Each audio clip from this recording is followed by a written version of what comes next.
Do the second half of the walk. It goes out to that bridge right across there. Yeah, to see all that. And there is a huge, I guess you'd call it a lock. Well, it's not so much a lock as it's just a water gate. Yeah.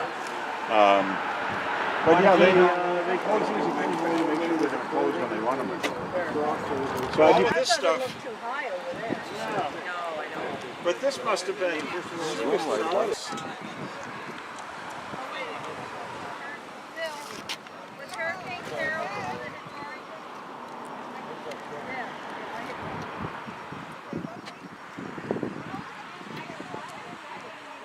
And it's the number 3 hurricane area. Those big gates closed.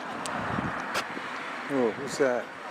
Who are those young bucks?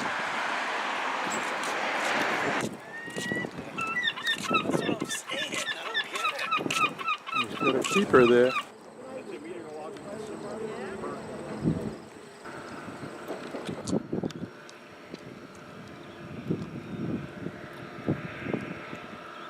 Yeah, in Bedford Harbor, there's a little lighthouse in Bedford.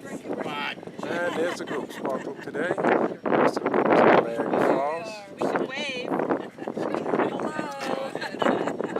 Hi from the Bedford.